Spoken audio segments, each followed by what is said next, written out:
guys, the Curious Owl here, and today I am going to be sharing with you guys my end of 2019 wrap up for December.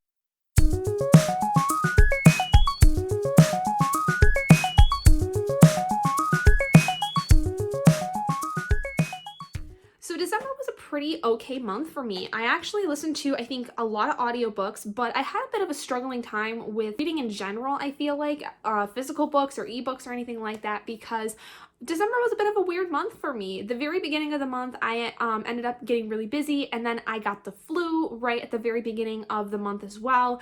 And then partway through the month, after I had gotten over the flu, I had to get my wisdom teeth out, which was an event in itself. And so I don't feel like I got to read nearly as much as I wanted to in December, but considering that I had a bunch of things go on during the entire month, with especially the holidays at the very end of December, I feel like I did a pretty okay job. I think I actually ended up getting through a lot more than I thought I had in the month, considering that I had so much craziness go on. I actually ended up getting through 11 books over the course of the month. So this month I ended up reading 1,610 physical pages and listened to 4,217 minutes or 70 hours and 17 minutes worth of audiobooks.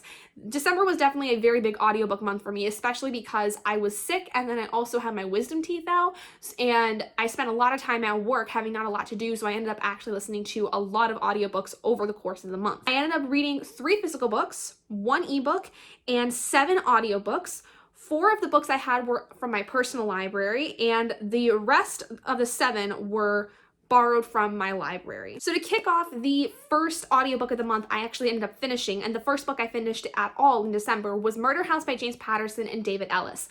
I started this audiobook actually like in November, I think, and I ended up DNFing it because for some reason in November, audiobooks I was kind of starting to get burnt out on because I think I listened to a lot in October, and when December came around, I had a new fire in my belly to listen to audiobooks again, and so I picked few of the ones that I had tried in November and didn't end up finishing, and Murder House was the first one, and I ended up giving it a 4 out of 5 stars because I felt like it was actually really, really good.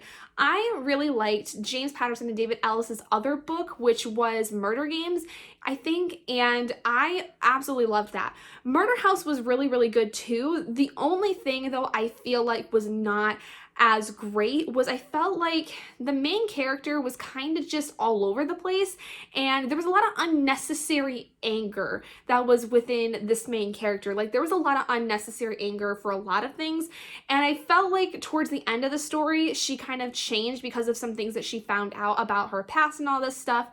And I don't know, I felt like there were some points that just got a little confusing when it came to some really big reveals that happened in Murder House at the very end of the book that kind of left me a little taken aback, but I still really enjoyed it. I actually found that I was enjoying it a lot more the second time I had listened to it because for some reason, like I said, I just got really burnt out in audiobooks in November, so I couldn't give this my full attention, and that's why I wanted to pick it again to actually try and listen to and finish it this month because I felt like I actually could sit down and enjoy these books, and I'm really glad I did because this was a pretty good one. The first physical book I actually completed though was Nevernight by Kristoff, the first book in the Nevernight trilogy, and this was in particular for the Winter Quest of the Bookie Trials, which I failed epically, and you can watch my vlog with that in the description below. But Nevernight is the first book in this series, like I said, and this has been on my TBR for such a long time. Ever since I basically started on BookTube, I have heard everyone talk about this series and how much they love it, and with Dark Dawn having been released in September, I figured now would probably be a good time for me to actually start the series because now that the series is finished, I could probably get through the rest of the series by the end of probably 2020.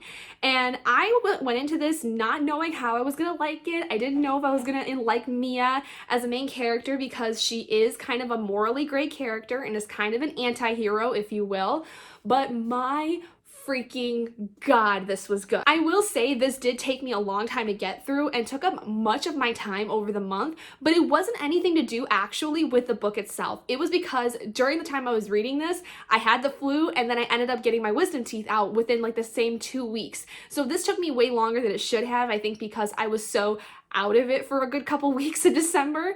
But every time that I went into this novel, I was excited. I was really, really invested in the story, and I had like a whole thing in one of my vlogs in December where I sat and talked about this for a good long while. So if you want to hear some of my more in-depth thoughts on this book, you'll have to go check that out.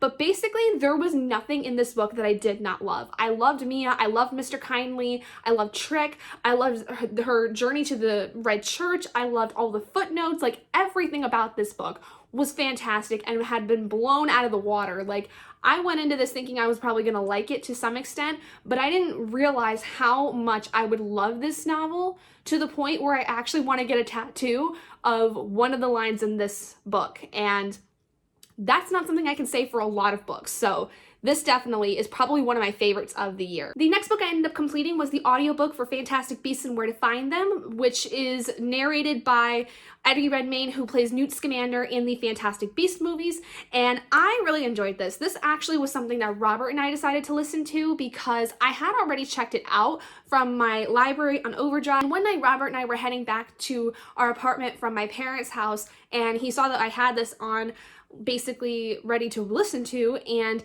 he decided to pick it. So we listened to the entire thing together, and it was really interesting. I don't think I ever read this growing up as a kid because I remember there were those companion books that came out around the time Deathly Hallows had come out that everyone was grabbing. It was like a set. It was like Fantastic Beasts and Where to Find Them and something about Quidditch essentially. But this was really fun because I really liked learning about all these different creatures that I didn't know really existed in the entire Harry Potter world, but some of them I recognized from the series, some of them I recognize because they're actually a part of different cultures of the world. And the only thing I really wished about this audiobook that was different was I wish that there was more to it. I wish there were more creatures that were talked about. I felt like it was just kind of small. But I guess there's only so much you can really do within a certain world because if you have too many creatures, then it kind of gets a little muddled. So I guess I can't fault it too bad for that. The next book I ended up completing was Divine Evil by Nora Roberts. I listened to this audiobook and this was interesting to say the least. I kind of enjoyed my time listening to it, but it was just all kinds of weird, and I really didn't know how to feel about this kind of story because it's basically one of those omniscient narrator stories, which I actually ended up reading a lot of stories like this over the course of the month, where essentially the narrator is able to pop into the heads of different characters in different scenes, and you're able to get a full picture of what everyone's thinking about a particular situation. And while that was okay, it's not my favorite type of narration. I actually think it's my least favorite out of all the different types of narration. It worked to some extent because I truly felt like it was going to be difficult to tell this kind of a story without that because there's so much that is involved with this story. If you don't know anything about it, this is a story about a woman who is an artist. She lives in New York City, but she's from this really, really small town in Maryland, and it was basically one of those towns where everyone knows everyone and everybody knows each other's business, and there's been no crime in this town for 20 years. There's never been a murder, at least, in 20 years.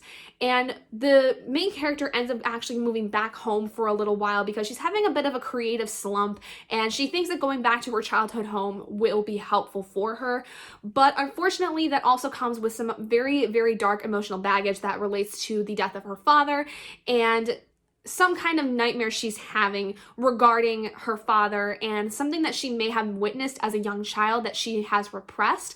And essentially with this story, there is in this town a Satanist cult that basically thinks that this main character may have some memories of some of the things they did when she was a little girl, and so they're trying to find a way to get rid of her or keep her from remembering what exactly happened, because some of the things that this cult has done are very, very bad, and unfortunately, when the truth starts to come out by accident, people start dying. But there is so much that goes on into it because it's got this darkness element to it with the cult and the murders and all these things. And then it's got a little bit of a romantic plot because of the fact that the main character reunites with an old friend who she starts to build a relationship with. There's just so many elements that were added to the story that I really liked individually, but I felt like it was so difficult to keep all of them together, and it would have been so impossible, I think, to enjoy the story as much as I did without any of them. So I really kind of was middle of the road with this because there were so many things I wish would have been different, but to change those things would have ultimately, I think, changed the story. So I ended up giving it a 3 out of 5 stars. It was kind of weird, it was kind of interesting, but there was just so much involved, I did not know what to think of it. The next book I ended up finishing was Smoke in the Sun by Renee, Ahdieh, the second book in the Flame in the Mist duology. This was also supposed to be with Nevernight for my Winter Quest TBR, and unfortunately I didn't actually get to this book until later in the month. And I was really disappointed, to say the least. I read Flame in the Mist in the summer of 2017, I believe, and so it had been a while since I had read the story. But one of the great things about this book was I felt like I was able to jump pretty much right in and feel comfortable and remember a lot of the things that had happened. But at the same time, a lot of the issues that I had with Flame in the Mist carried on into Smoke in the Sun. Namely, things like the pacing and the writing style, and some of the events in this novel kind of meshed together a little too much to where I had a hard time really understanding what exactly had happened in the past to lead up to this point. I also thought that the ending of this one overall was just really kind of disappointing. It was really rushed and didn't end in the way that I think was appropriate for the main character. It was just a little bit too much of a happily ever after compared to what I would think Marika would have wanted, because I felt like she was a character that definitely would have been able to handle a lot more strife thrown at her and then be okay at the end, but that didn't happen. And unfortunately, I found that this book was really not as enjoyable as I thought it would be. I still give it a 3 out of 5 stars because the overall experience I found was still really enjoyable to read. I flew through the book when I actually was able to get through a lot of it. And overall, it wasn't awful by any means. It just didn't, I think, live up to the expectations I had hoped for it. And because of that, and I felt like it's not really rereadable, so I'm actually unhauling both Flame in the Mist and Smoke in the Sun because I just do not see the point of keeping them if I'm never going to touch them again. The next book I ended up completing was the audiobook for Good Omens by Neil Gaiman and Terry Prachett. This was another audiobook that I had originally picked up in November and couldn't focus on, and so I decided to pick it up again, and I liked it. But Good Omens, for some reason, wasn't as great as I thought it was gonna be. And I think that had a lot to do with, again, this idea of the omniscient narrator that was able to get into everyone's heads in any particular moment. And I felt like there was so much going on that the audiobook was really hard for me to follow along with a lot of times. So I kind of wonder if maybe the physical book would have been a little easier for me to follow things along, because there were a lot of points where perspectives would change within the story and I would lose track very, very easily of who was who and what was going on. So I feel like it would probably have been better for me to read the physical book as opposed to listen to the audiobook, even though the audiobook was pretty enjoyable because the narrator was actually really, really good. But I ended up giving it a 3 out of 5 stars because I did enjoy the story for the most part. I kind of got what was going on, but I feel like it would have been better for me to have read the physical book as opposed to listen to the audiobook version of this. The next book I ended up listening to was Little Fires Everywhere by Celeste Ng. Now, if you guys watched my last vlog of, I think, the month almost, I had a very hard time figuring out what I wanted to rate this because this book was so different. This also had more omniscient-based narration throughout the story, but I liked this one, I think, a lot more than I had originally thought I was going to, because when I got to like the last half hour of this book, I couldn't decide whether I wanted to rate it a 4-star or a 2-star, because so many of the issues that I see with this book are issues because of the kind of story it is, and it's not necessarily issues with the writing in general, but just the overall story has a lot of issues with it because they're very real life issues when it comes to things in suburbia. And I really, really had a hard time with this because I couldn't sometimes distinguish between whether or not I liked or disliked a lot of the things that were happening in the book, because they were things that either disgusted me or made me really upset because I know how those things are and I understand the story because I came from a very small town that was very much like this suburban area. At the same time, I was kind of happy that these kind of stories were being brought up because they're actual things that happen in suburban or rural areas. I gave it a 4 out of 5 stars though because I think I enjoyed it so much more than the negativity that there was in the story, and I feel like the negative aspects of the story actually were important to the story. So I ended up just giving it a 4-star because I felt like it just was one of those books where it makes you so angry, but it's so true and actually like real life that it was enjoyable, but also made me really, really upset inside because it reminded me a lot of what I had experienced growing up with being in a small town. The next book I ended up completing was The Life-Changing Magic of Tidying Up by Marie Kondo. This is the very famous famous book of tidying up that started up the Netflix series that made book 2 basically explode with opinions about whether or not you should keep all your books. So that's basically what it is. It's a book literally about how to try to keep yourself clutter-free and what it can possibly do for you. It doesn't work for everyone, and I feel like that's kind of what the point of the book is, that Marie Kondo states that it doesn't work for everyone, but it's basically a tips and tricks idea of what to do when you're trying to clean up your house a little bit or your apartment, and finding ways to part with things that may have been around for a long time that have no significance. And the whole drama that went on with book 2 was absolutely ridiculous. If you want to keep your books, keep your damn books. If you don't like them, if they don't make you happy, get rid of them. That's as simple as that. No one's telling anyone to stop buying books. No one's telling anyone to get rid of everything or only keep so many books.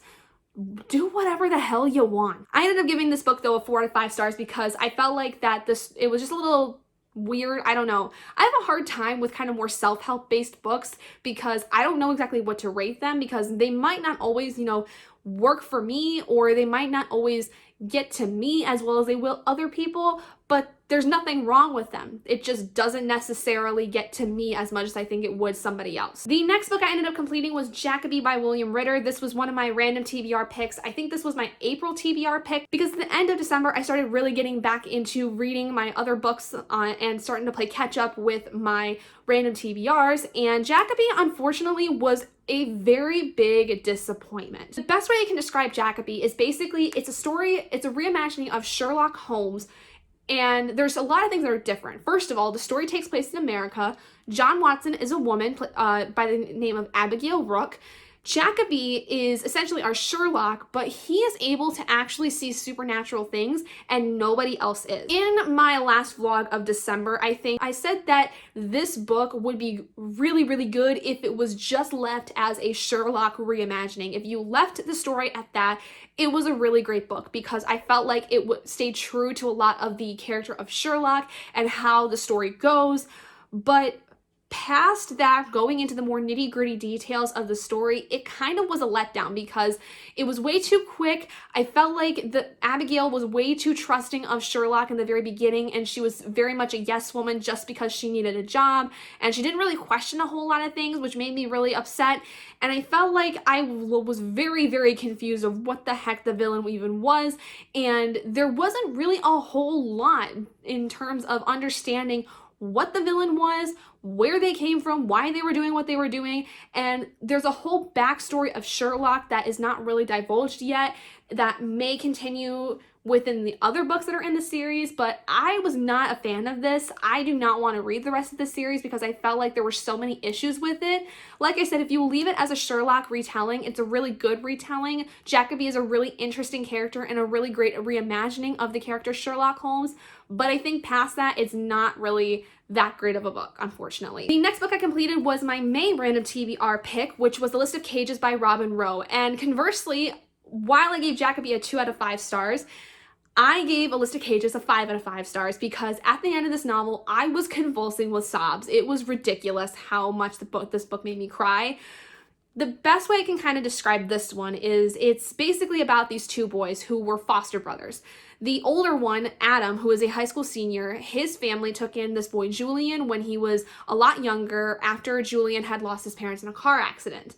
And after a few months, Julian ended up going to live with his uncle. And this story takes place 5 years after that point, where Adam and Julian actually meet up again because they're now in the same high school, as Julian is a high school freshman, and like I said, Adam is a senior.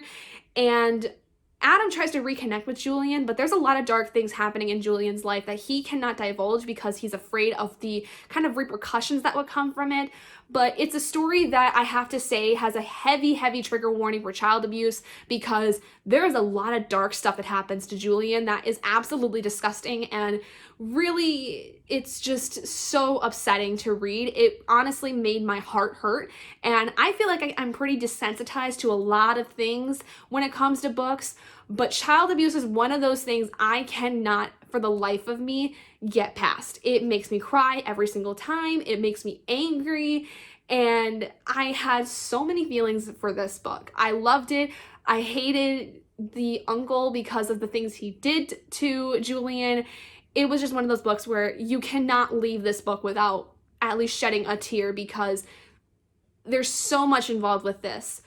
And it's hard for me to not spoil so much of this story because it's one of those books you just have to read. You just have to read it and make up your own mind on it because it's incredibly heartwarming and it's also incredibly sad. And the last book I ended up finishing this month was And Then There Were None by Agatha Christie. This was a book I had actually had the opportunity to possibly read in high school, and I'm kind of mad that I didn't because this was such a really good story. I really like Agatha Christie. She's obviously one of the biggest mystery writers that there has ever been, and this book really, I think, exemplified why she is one of the biggest mystery writers there's ever been, because this story was like Clue, but to a higher extent, and I loved it. If you do not know what this book is about, this is essentially about 10 people who go to this island thinking that they're there for some kind of party or that they're meeting up with somebody who is really, really influential in this town, and one by one, they start to die off, and everyone thinks it's one of the other people on the island, but nobody knows who it is, and no one knows how or why they're doing this. It is such a spine-tingling book. Like, I actually remember getting goosebumps many times listening to this book because it was so freaking good. It was suspenseful, and by the end, when you find out who it was, the person that did all of this, I did not expect to be the one that did everything. Like, I was quite genuinely shocked. When I finished this audiobook, which is only about 6 hours, when I finished this audiobook while I was at work, I actually had my jaw drop as I was in the middle of work. It took me like 20 minutes before I could actually like get back to work because I was so stunned by the end of this novel. It was so well written, and I really see how Agatha Christie's writing has become so important to the mystery genre because she was able to tell this entire story without ever divulging any kind of information about who may have been the person actually doing this, because everyone seems likely to want to kill everybody else on this island. So it was completely amazing to read this entire thing and not even be able to guess who it was and get it right. So those are all the books I ended up reading in December. Let me know what you guys ended up reading, and let me know what your guys' reading goals are for the new year. Anyway, if you guys did enjoy this video, please do give it a big thumbs up, and if you're not already and you'd like to be, hit that button down below and subscribe to become an owlet in our flock, and I will see all of you guys in my next video. Bye guys!